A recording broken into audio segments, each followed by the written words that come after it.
que su propio esposo, o una mujer que no es la esposa trate mejor al hombre que su propio, es una cosa vergonzosa esa en el contexto del matrimonio. Entonces, dice la Biblia que en capítulo 5, acompáñenme al capítulo 5, versículo 1, cuando los filisteos, ¿qué dice la Biblia? Capturaron el arca de ¿quién? El arca de Dios.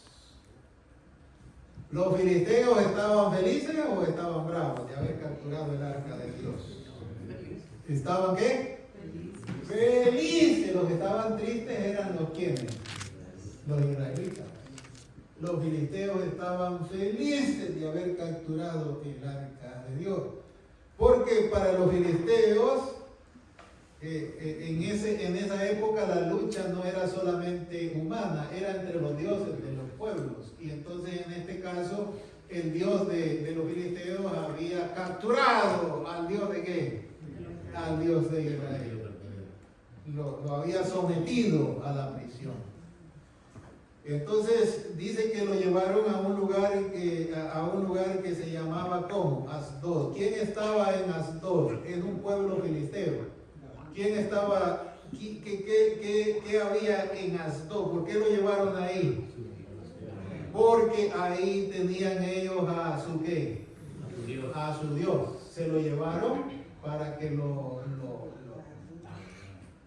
lo mantuviera en cautiverio, para que el Dios de ellos lo mantuviera en cautiverio. Le dijeron a Dagón, le dijeron, aquí te traemos al Dios de Israel, al cual has vencido, para que lo tengas aquí a tu servicio. ¡Qué vergonzoso!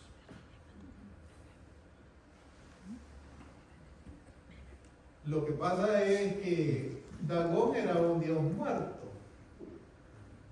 Pero el Dios de Israel era un Dios ¿qué? Vivo. Lo que habían capturado los filisteos era su propia ¿qué? Su propia destrucción, porque no era un Dios muerto, sino un Dios ¿qué? Un Dios vivo. Y entonces dice la Biblia que tomaron el arca, los filisteos, versículo 2, estamos en el capítulo 5, versículo 2, tomaron los filisteos el arca de Dios y la metieron en la casa de Dagón y la pusieron junto a Dagón. Pero dice el versículo 3 que cuando al día siguiente los de Asdod se levantaron en la mañana, y aquí que Dagón estaba, ¿cómo dice la Biblia? Postrado en tierra delante del arca de Jehová. Y tomaron a Dagón y lo volvieron a su ¿qué? A su lugar. Versículo 4, el siguiente día, ¿qué pasó el siguiente día? El siguiente día ya Dagón ya no estaba solamente ¿qué? Ya no estaba solo postrado en tierra, sino que ¿cómo estaba Dagón ahora? Lo había decapitado, le había cortado las manos y lo había ¿qué? Lo había decapitado.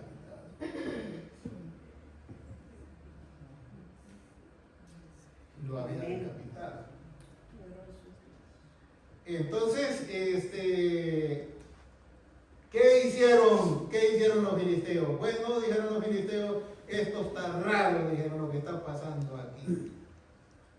Y entonces dice la Biblia que en el versículo 5 dice que en el versículo 6 dice que después de esto se agravó la mano de Jehová contra Asdod y lo destruyó y los hirió con tumores en Asdod y en todo su ¿qué?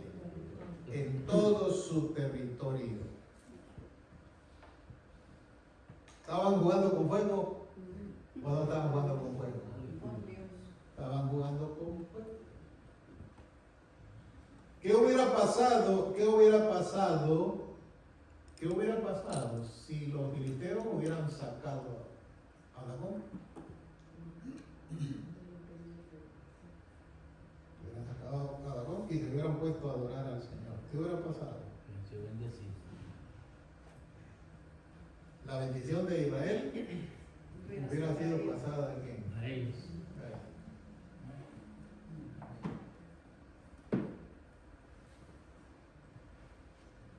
¿O no hubiera sido pasada? Si cuando cuando los filisteos vieron esto, hubieran arrepentido, hubieran convertido.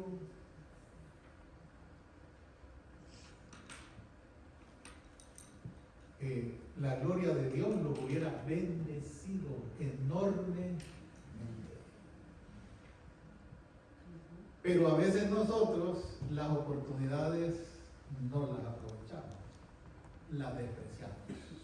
¿Tuvieron la oportunidad los filisteos? ¿O no tuvieron la oportunidad?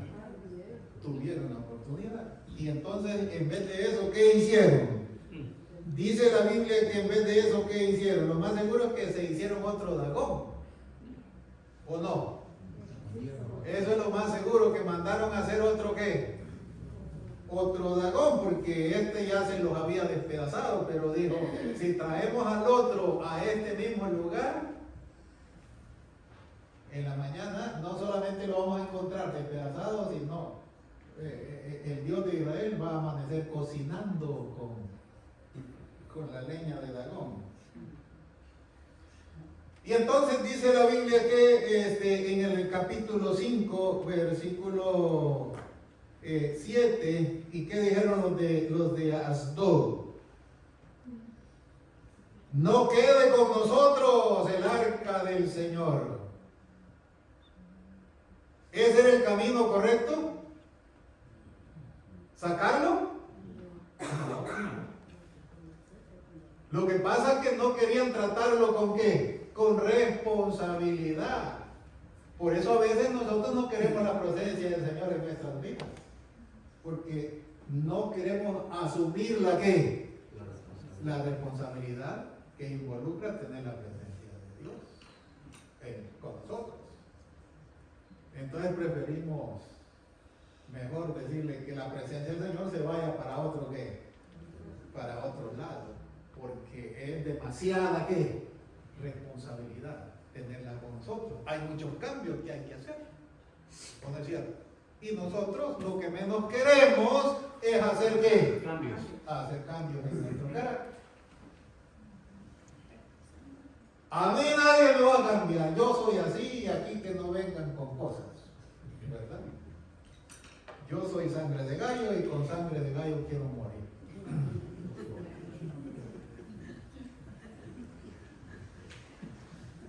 Yo no quiero la presencia de Dios, ¿verdad?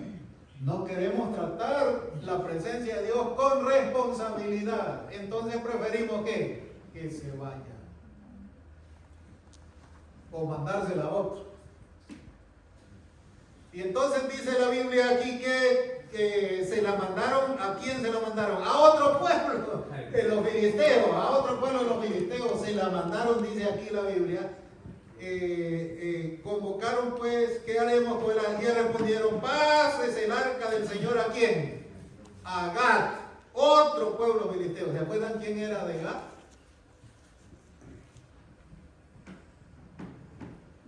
¿Quién era de Gat? Y entonces, Goliat, ¿no era de Gat, Goliat? Y entonces dice la Biblia, y pasaron allá al arca de Israel. ¿Y qué pasó con los de Gat? Bienvenida del arca del Señor. Eso fue lo que hicieron los de Gat. Dice la Biblia, y aconteció que cuando había pasado la mano de Jehová, estuvo también contra la ciudad, con gran quebrantamiento, y afligió a los hombres de aquella ciudad, desde el más chico hasta el más grande. Se llenaron de ¿qué? Dice la Biblia, de tumores.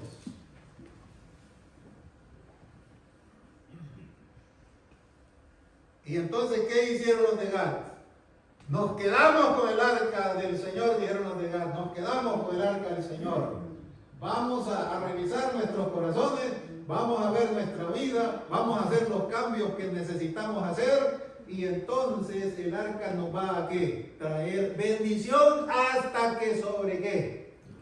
Sobreabunde. Pero ¿qué dijeron los de Gad? Versículo 10. ¿Qué hicieron los de Gad? Entonces enviaron en el arca de Dios. ¿A dónde le enviaron?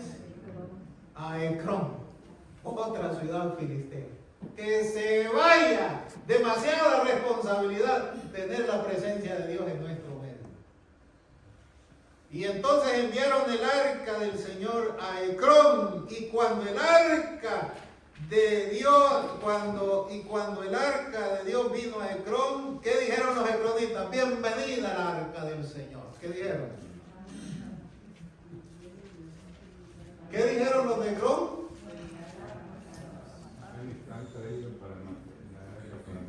Mire qué cosa dijeron los de Ecrón más maravillosa. Los de Asdod se las mandaron a ustedes. Y ustedes nos la mandan ¿a quién?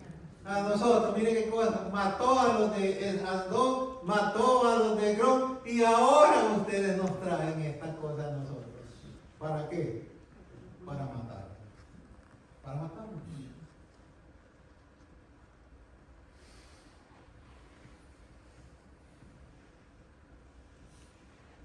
Nosotros muchas veces cometemos estos errores. No queremos la presencia del Señor en nuestra vida porque no queremos cambiar nuestro carácter.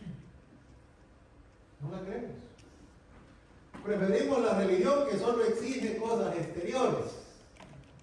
Preferimos vivir una vida religiosa que solo nos pide venir a los cultos, que solo nos pide leer la Biblia, que solo nos pide leer la cartilla, que solo nos pide asumir algunas responsabilidades, que solo nos pide devolver nuestros diezmos, que solo nos pide guardar el sábado formalmente.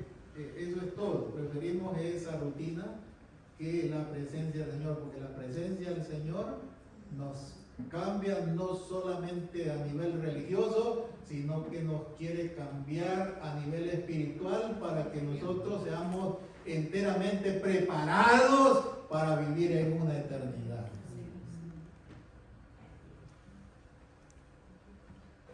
Y entonces dijeron ellos, no, llévense eso, han pasado a nosotros el arca de Israel para matarnos a todos nosotros y a nuestro pueblo.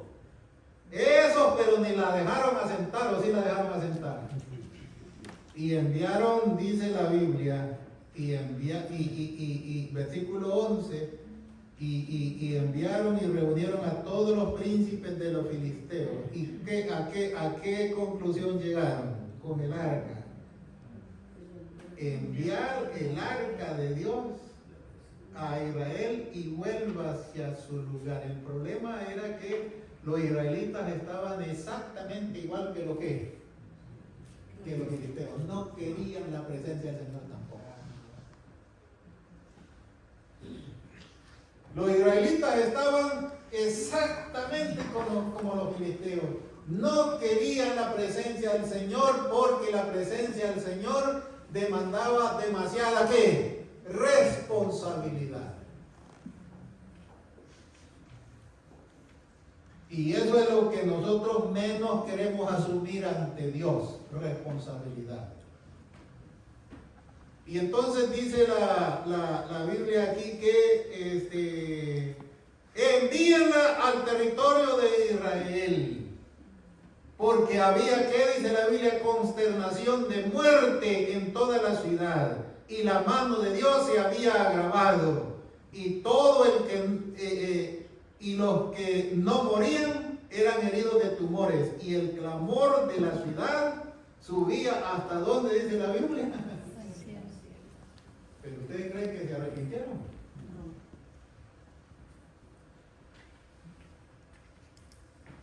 ¿Ustedes creen que si los filisteos se hubieran arrepentido, hubieran pedido perdón por sus pecados, Dios los hubiera bendecido grandemente? ¿O no? ¿Lo hubiera bendecido o no lo hubiera bendecido? Ese es nuestro mayor problema, nuestro mayor problema de naturaleza humana. Nuestro mayor problema de naturaleza humana es que queremos seguir viviendo como mundanos, pero que Dios nos bendiga. Que Dios nos bendiga. Queremos seguir viviendo como mundanos, pero que Dios nos bendiga. Y una vez sentimos un poquito la presencia de Dios, no, que se la lleven de aquí. Que se la lleven de aquí, porque la presencia del Señor nos demanda a nosotros muchos cambios. O no nos manda muchos cambios, sí. Nos manda cambios en lo que vemos. Nos manda cambios en lo que oímos. Nos manda cambios en lo que comemos, en lo que bebemos, en lo que pensamos, en nuestro estilo de vida. Nos manda cambios en nuestro cuerpo, nos manda cambios en todos los aspectos de nuestra vida, nos manda cambiar. Porque el que no naciere de nuevo, dice la Biblia, no puede heredar el reino de Dios.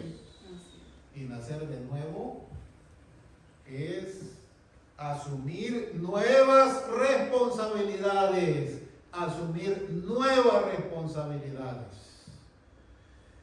Usar el tiempo no como yo quiero, sino como Dios manda. Usar los recursos no como yo quiero, sino como Dios manda. Cuidar mi cuerpo no como yo quiero, sino como Dios manda. Usar mis talentos no como yo quiero, sino como Dios como Dios manda. Es una tremenda responsabilidad. Pero ustedes saben que todo lo bueno demanda responsabilidad. ¿O no demanda responsabilidad de todo lo bueno? Todo lo bueno demanda responsabilidad. Y si queremos ir al cielo, necesitamos asumir la responsabilidad de tener a Dios en nuestros corazones. Amén. No traerlo solo cuando yo quiero. Y después, fuera de mi corazón, porque quiero hacer algunas cositas que a mí me gustan. ¿Verdad? Y entonces dice la Biblia que ¿cuántos años estuvo rebotando el arca entre los filisteos? Dice el capítulo 6, versículo 1. ¿Cuánto tiempo estuvo rebotando el arca entre los filisteos? 7 meses. ¿Cuánto? 7 meses. Y los había dejado ¿cómo? Devastados. Económicamente, políticamente, en su religión, y los había dejado devastados con enfermedades, con muerte. El arca solo del Señor había hecho una catástrofe entre los filisteos.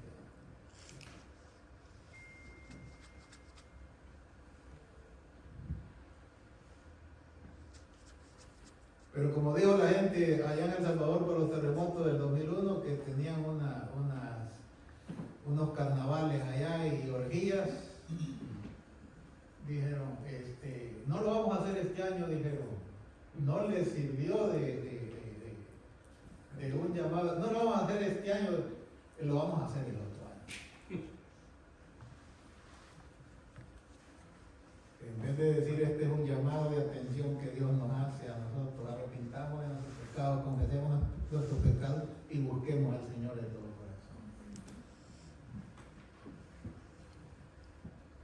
Y entonces dice la Biblia que entonces los filisteos llamando, capítulo 6, versículo 2, entonces los filisteos llamando a los sacerdotes y adivinos le preguntaron, ¿qué vamos a hacer con el arca del Señor? ¿Y qué le dijeron los consejeros? Arrepiéntanse, conviértanse de sus malos caminos, entreguen su vida al Señor, disfruten de la presencia del Señor. ¿Ese fue el consejo que le dieron?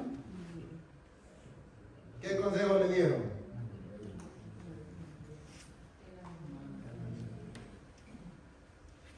Versículo 3, y ellos dijeron,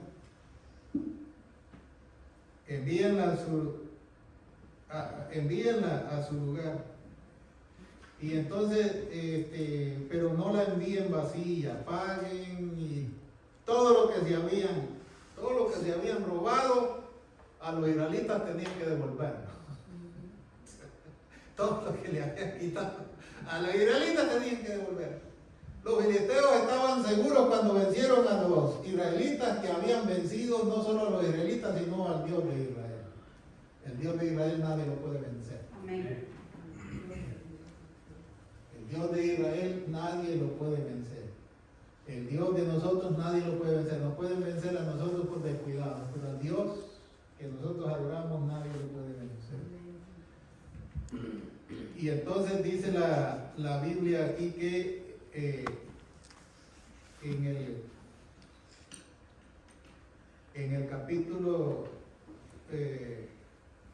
6, versículo 8, tomaréis luego el arca de Jehová y lo pondréis sobre el carro y las joyas de oro. Y entonces dice el versículo 9, no estaban convencidos ellos que esa era la razón de su desgracia, no estaban todavía convencidos. Y entonces hicieron una prueba y dijeron, versículo 9, y observaréis, si sube el carro por el camino de su tierra a Bet-Semes, porque lo iban a dejar que se fuera él solo, ¿verdad? Que fuera solo sin que nadie lo fuera guiando. Y observaréis, si sube el carro, la carreta por el camino de la tierra de Bet-Semes, esta tierra, los de Bet-Semes, esos eran quienes, eran ya israelitas. Esos de Bet-Semes ya eran israelitas y eran de la tribu de Leví, la mayoría que vivía ahí. Eran levitas los que estaban ahí, mayormente, eran levitas. Observaréis si sube por el camino de su tierra de Bet-Semes, el Señor ha hecho este mal tan grande, y si no, sabremos que no es su mano lo que nos ha herido, sino que esto ocurrió, ¿por qué? Por accidente. Tenemos que comprobar esto. ¿Y qué pasó con las vacas? ¿Se fueron en dirección a Bet-Semes o no? ¿O se fueron por otro camino? ¿Qué pasó? Se fueron en dirección, versículo 10. Y aquellos hombres lo hicieron así, tomando las vacas, las uncieron, luego pusieron, versículo 11, el arca de Jehová sobre el carro, y la caja con los ratones de oro, y las vacas. ¿Hacia dónde se encaminaron? Dice el versículo 12. ¿A dónde? Se fueron rectos las vacas. ¿Se fueron o no se fueron rectos? Y entonces los filisteos regresaron convencidos ¿de qué? De que había sido la mano de Jehová. ¿Y para qué necesitaban estar convencidos? ¿Para qué necesitamos estar convencidos que es Dios? Si lo que ellos no necesitaban estar convencidos, ellos lo que necesitaban es arrepentirse. A veces uno está convencido de la palabra de Dios, pero no se arrepiente. A veces estamos convencidos del sábado, pero lo guardamos nada más religiosamente. A veces estamos convencidos nosotros de que la iglesia adventista es una iglesia profética, pero ¿para qué vamos a estar convencidos? Lo que necesitamos es arrepentirnos de nuestros pecados, cambiar nuestra vida, entregarnos totalmente al Señor para que Él transforme nuestras vidas. Eso es lo que necesitamos. O sea, aceptar la responsabilidad de la presencia del Señor en nuestras vidas. Hay personas que tienen años de estar en la iglesia y nunca han aceptado la responsabilidad de tener a Dios en sus vidas. No han cambiado nada. Antes eran más contentos, hoy son más bravos todavía. No han aceptado en lo más mínimo la presencia de Dios en sus vidas.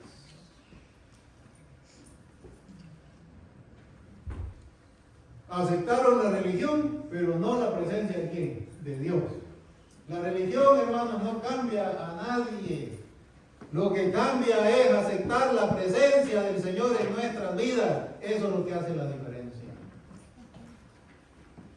Esa es la responsabilidad que uno debe de asumir. Esa es la responsabilidad que debe de asumir. Ahora, los de Beth-Semes, ¿qué estaban haciendo los de Beth-Semes cuando vieron el arca? ¿Qué estaban haciendo? ¿Ustedes saben lo que estaban haciendo los levitas? Trabajando la tierra. ¿Por qué estaban trabajando la tierra? Porque no había servicio. ¿A dónde? Porque no había servicio. Los levitas no debían de estar trabajando la tierra. ¿A dónde debían de estar? Pero como el templo andaba rebotando, ellos eran los que debían de manejar y de cuidar el qué, el arca. Ellos eran los responsables. Ese era su qué, ese era su trabajo, la responsabilidad de mantener el culto donde estaba la presencia de quién, donde estaba la presencia del Señor. Y el arca era el símbolo de la presencia de quién, de Dios. Y ahora el símbolo de la presencia de Dios andaba rebotando de pueblo en qué, en pueblo, y nadie quería asumir la qué, la responsabilidad. Pero ya vamos a ver si los levitas la asumieron. Los levitas dijeron: sí, tenemos que volver a nuestro oficio, hermano. Aquí nos llegó por un milagro, porque nadie la había rescatado. Era por un qué, por un milagro. Nos llegó aquí la presencia de quién, del Señor. Vamos a hacer los ajustes, los arreglos que necesitamos hacer como levitas para ponernos a cuentas con Dios y asumir la responsabilidad. ¿Qué hicieron? Los de Beth-Semes, dice la Biblia, se pusieron a curiosear. Ustedes saben que nosotros somos de esos, unos más curiosos que otros, aún con las cosas de Dios. Pastor, explíqueme qué fue primero, el gallo o la gallina.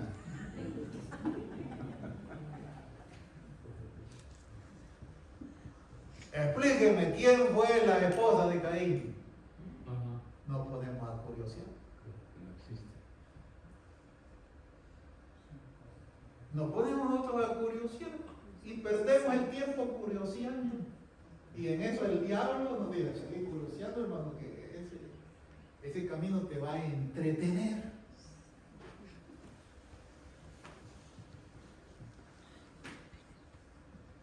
Y entonces dice la Biblia aquí que en el capítulo 7, capítulo 6, versículo 3, de los de Beth-Semes estaban cegando en el valle y alzando los ojos, vieron el arca y se pusieron ¿qué? Felices y contentos. Pero no basta con estar contentos y felices por la presencia del Señor, no basta. Hay que asumir la responsabilidad. No basta con estar felices y contentos. Y entonces dice la Biblia aquí que el carro vino al campo de Josué de Beth-Semes y ahí se paró donde había una gran piedra y ellos cortaron la madera del carro y ofrecieron vacas. ¿Comenzaron bien o no comenzaron bien? Comenzaron bien. Y los levitas, dice, bajaron el pie, dice la Biblia. ¿Y iban bien o no iban bien? Sí. Iban bien.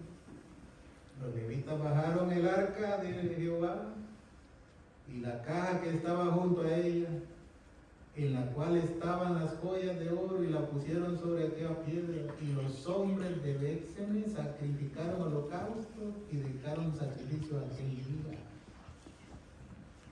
Y cuando los príncipes de los filisteos vieron esto, se volvieron ese mismo día humillados pero no arrepentidos. Hay personas que son resentidas pero no arrepentidas. Hay personas que están humilladas pero no se arrepienten, nomás están esperando una oportunidad para quitarse la humillación o el resentimiento. Y entonces dice la Biblia que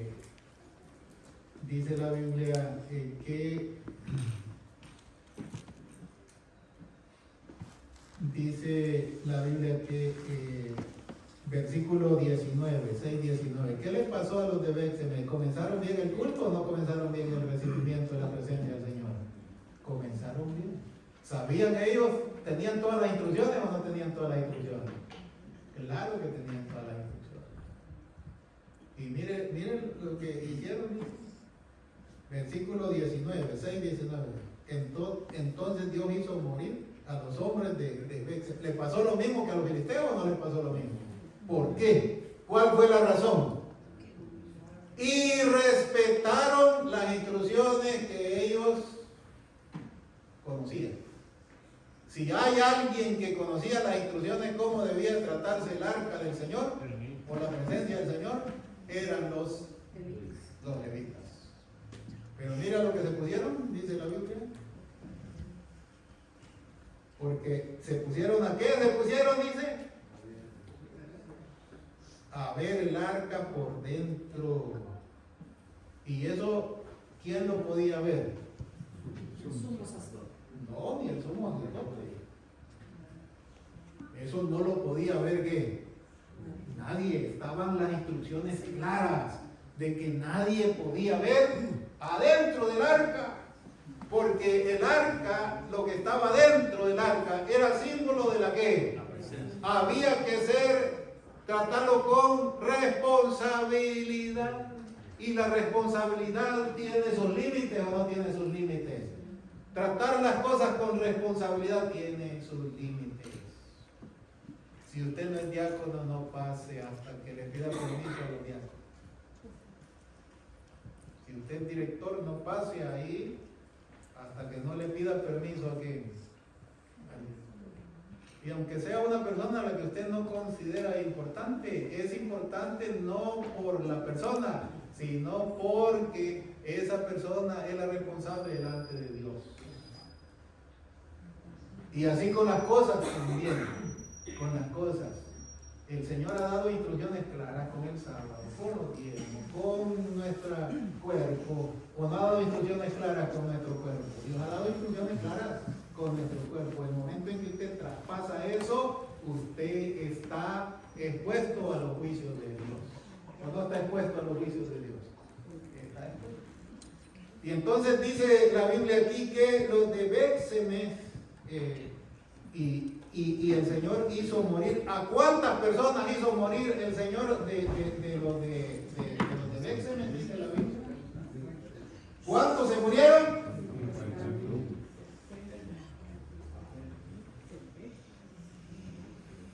Casi lo mató a todos. Casi lo mató a todos por irreverentes, por no tratar la gloria de Dios, la presencia de Dios con responsabilidad. Y esto va a pasar cuando Cristo venga por segunda vez, o no va a pasar eso. Si nosotros no aprendemos ahora, nunca vamos a aprender. Tenemos que tratar la santidad de Dios con responsabilidad. Como a veces los hermanos, yo en la Santa Cena, yo no participo porque, ¿por qué no participa? Porque no quiere tratar la Santa Cena con responsabilidad. La Santa Cena no es para el que no tiene pecado, sino para el que tiene pecado, pero la Santa Cena es para que usted trate eso con responsabilidad. ¿Qué hay que hacer? Arrepentirse, pedir perdón y tomar la Santa Cena. Así es. No que usted no la toma porque no quiere asumir la responsabilidad de pedir perdón, de arrepentirse y de arreglar las cosas. ¿Comprenden cómo es la cosa? Algunos piensan que están haciendo bien no tomándola. Y al otro la toman sin responsabilidad, no se arrepienten y la toman. No confiesan su pecado y la toman. La Santa Cena tiene que tratarse con responsabilidad. No dejar de hacerla, pero tratarla ¿con qué? Con responsabilidad. Y entonces dice la Biblia aquí que ¿qué hicieron al ser heridos de esta mortandad? Los que quedaron vivos, ¿qué dijeron? Arrepintámonos que nosotros hemos cometido un mal. hemos cometido un error, arrepintámonos, confesemos nuestros pecados y apartémonos. Y no movamos el arca de aquí, no lo movamos porque el problema no es el arca, el problema somos quienes, somos nosotros. Eso fue lo que hicieron los de Béxames. ¿Qué hicieron? Movámosla de aquí, dijeron, si no, hasta el último va a caer muerto aquí entre nosotros. Y enviaron mensajeros a otro pueblo israelita. ¿Cómo se llamaba ese otro pueblo? Diciendo, los filisteos nos devolvieron el arca de Jehová, descended pues y llévensela de nosotros. Miren lo que hicieron los levitas. Ellos eran los responsables de asumir el puesto que les correspondía. ¿Y saben lo que hicieron? En vez de asumir su responsabilidad delante del arca del Señor, se la mandaron a un pueblo de los de Judá. Los de Judá sabían más o menos, pero los que más sabían eran ¿quiénes? Los levitas. Y se lo mandaron a un pueblo de Judá. Y vinieron, y los de Judá dicen que vinieron, son los únicos que vinieron a recoger el arca. De ahí el arca había llegado así como, ¿por qué? Por un milagro. Esto sí lo vinieron a recoger, dice la Biblia. Y vinieron los de Kiriat Jearim y se llevaron el arca. Y dice la Biblia que estos que no eran levitas pusieron el arca en la casa de Abinadab, que tampoco era levita, situada en el collado, y santificaron a Eleazar, que tampoco era levita, a su hijo para que guardase el arca. ¿Y qué dice la Biblia? ¿Cuántos años estuvo el arca allí? Dice la Biblia. ¿Cuántos años estuvo? Y mató a alguno ahí.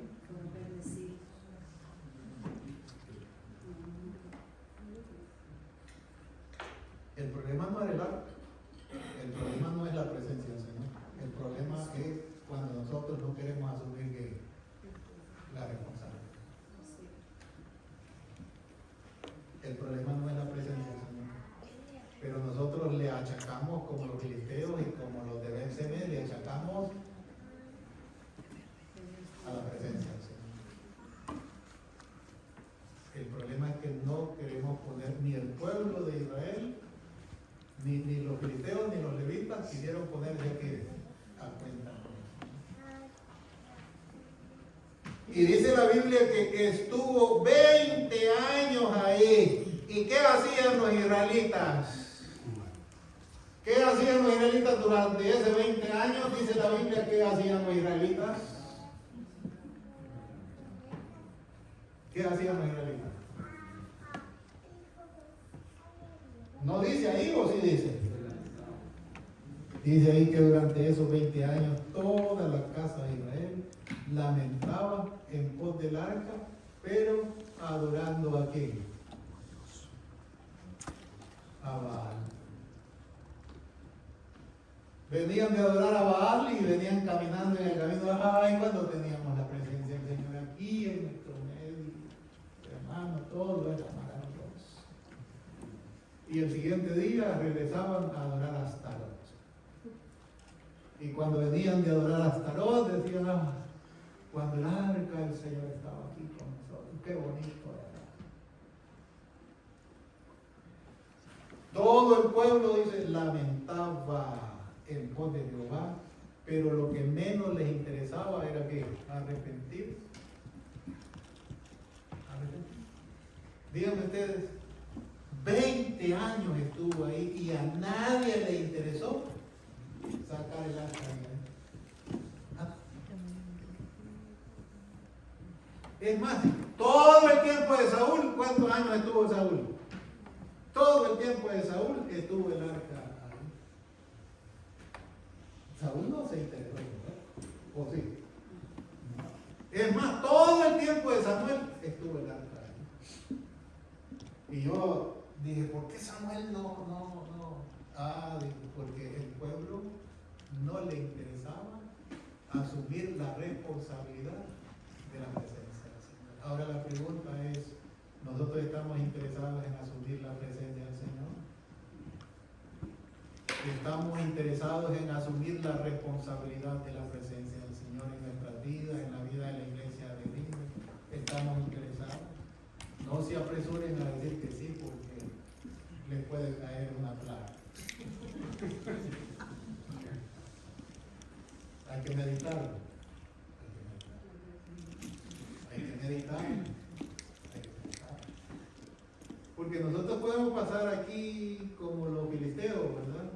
Adorando, porque los filisteos pasaban adorando, los israelitas pasaban adorando también, pero sin la presencia de quién. Sin la presencia. Hay muchas iglesias adventistas que pasan adorando años y años y años sin interesarse en asumir la responsabilidad de la presencia. Y así pasan los años, y así pasan los años, y los años, y los años, y los años, y solo se asume la responsabilidad de los servicios, pero no se asume la responsabilidad de la presencia del Señor.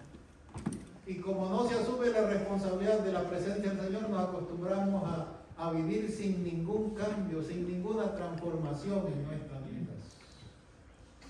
Nos conformamos a vivir así todos los días, todos los meses, todos los años, sin mayor compromiso, sin mayor responsabilidad. Entonces Dios no puede hacer ningún tipo de milagro, ningún tipo de maravilla en nosotros, mucho menos a través de nosotros. El problema es que el temor sustituyó al arrepentimiento. El temor sustituyó al arrepentimiento.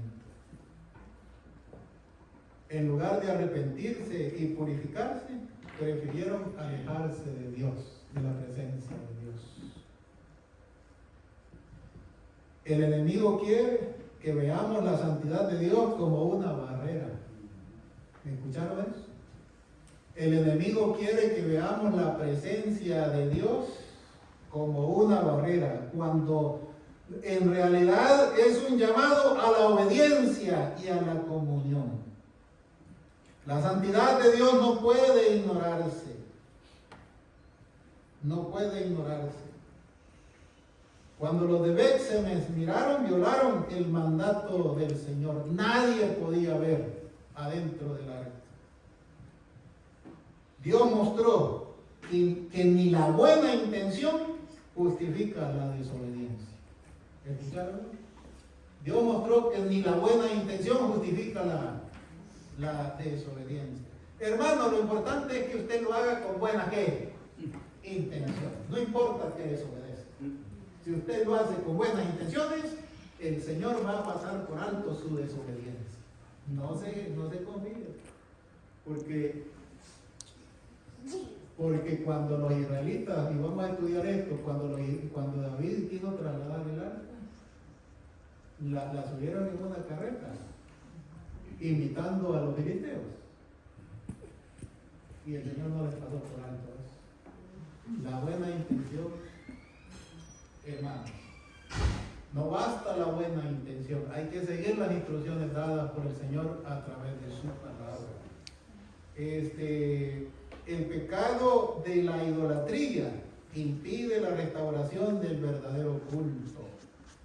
Mientras el pueblo lloraba, el arca seguía. Mientras el pueblo lloraba por el arca, seguían en la idolatría.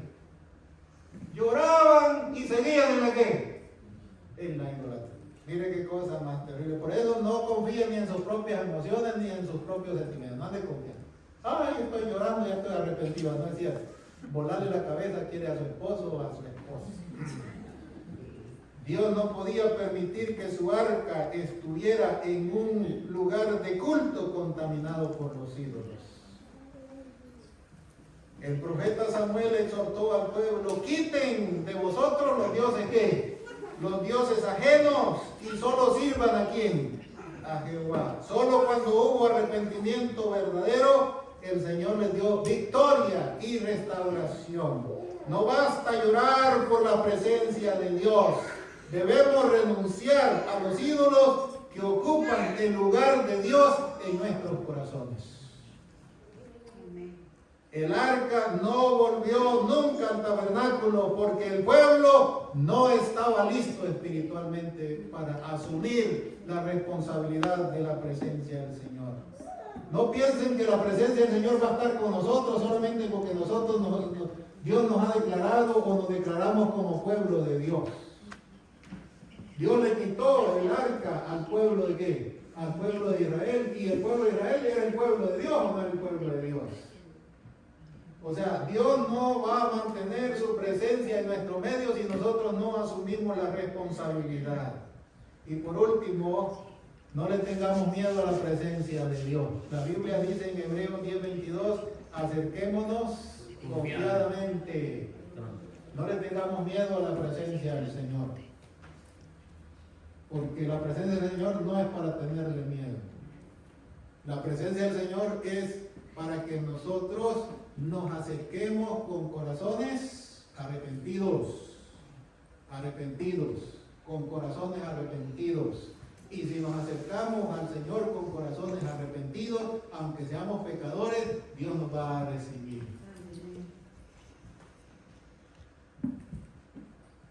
La buena intención, dijimos, no reemplaza la obediencia. Dios pide fidelidad a su palabra, no justificativos humanos. Quitemos de nosotros los ídolos modernos. ¿Cuáles son los ídolos modernos ahora? Ahora no va a encontrar a Astarot usted, no va a encontrar a Dagón. ¿Cuáles son los ídolos modernos ahora? El diablo se ha modernizado con su idolatría. Los ídolos modernos ahora son el orgullo, que se disfraza muchas veces de religión. ¿Hay orgullo religioso o no hay orgullo religioso? Oiga, el orgullo religioso es peor que el orgullo mundano. ¿O no? Hay gente que es religiosamente, pero tiene un orgullo religioso bárbaro. Quiten los ídolos modernos, el orgullo, el dinero, el trabajo, el entretenimiento, las ideologías, si quieres la presencia de Dios real en tu vida. Que Dios nos ayude, hermanos, porque necesitamos la presencia de Dios. Sin la presencia de Dios, ahí vamos a vivir viéndonos los defectos. Cuando tenemos la presencia del Señor, no le miramos defectos a nadie. Solo miramos nuestros propios ¿qué? Defectos. Pero cuando la presencia del Señor no está en una iglesia, es evidente. Solo se andan fijando en los defectos de los demás. Y las iglesias chismosas quiere decir que la presencia del Señor no está en ellos. ¿Verdad? Entonces, es muy importante. Y sin la presencia del Señor, nosotros aquí, ¿qué hacemos?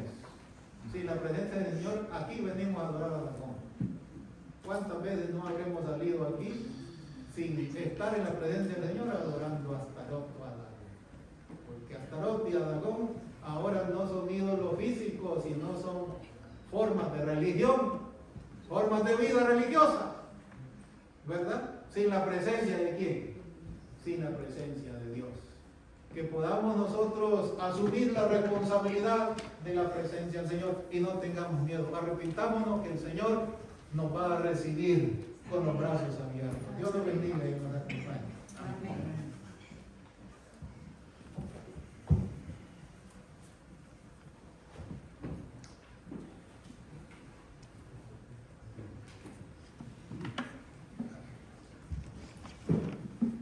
Bueno, mis hermanos, para terminar les invito a que puestos de pie entonemos el himno 394. 394.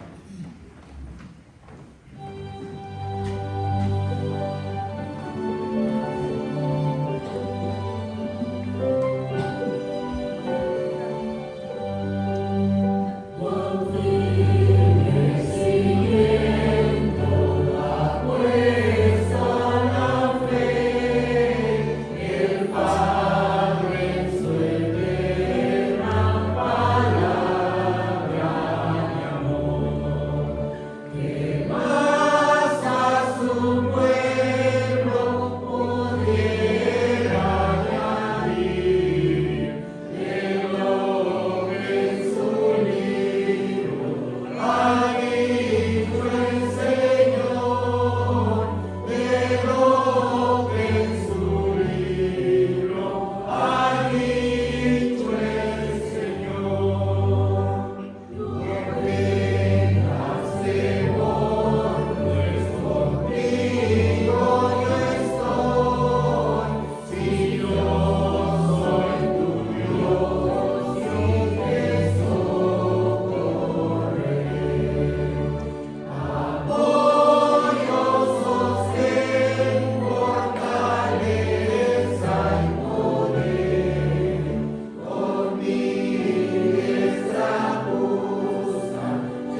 sabían ese himno? No. Hay que repasarlo más. Vamos a orar también por la comida. La comisión, no te olvides, solo vamos a estar 5 minutos nada más para ponernos de acuerdo. ¿Está bien? Oremos. Querido Padre, gracias te damos, Señor, porque tú has decidido habitar entre nosotros. Y aquel verbo se hizo carne, dice la Biblia, y habitó entre nosotros. Ayúdanos, Señor, a desear tu presencia en nuestras vidas. Porque necesitamos cambios, necesitamos transformación. Porque sin los cambios y la transformación de nuestra vida, no entraremos en el reino de Dios. Esos cambios no los podemos hacer nosotros, necesitamos que tú los hagas en nuestras vidas. Por eso, Señor, ayúdanos a asumir la responsabilidad de recibirte de todo corazón. Y no solamente recibirte, sino de que te quedes con nosotros en nuestras vidas. Porque solamente así seremos transformados, seremos cambiados, seremos preparados, Señor, para enfrentar la crisis en este mundo y prepararnos para la tierra nueva. Gracias, Señor, por tu palabra. Ayúdanos a meditar en el nombre de Cristo Jesús. Amén. Bueno, se me olvidó orar por la comida. Estaba pensando en la comida espiritual, que me olvidó la comida material. Gracias te damos, Señor, por los alimentos que los hermanos han preparado, que sean de bendición para todos. En el nombre de Cristo Jesús. Amén.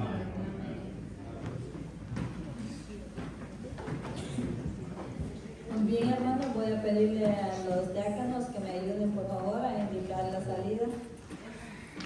Como dijo el pastor, hay alimentos allá atrás, que ninguno se vaya. Con las notas del 143.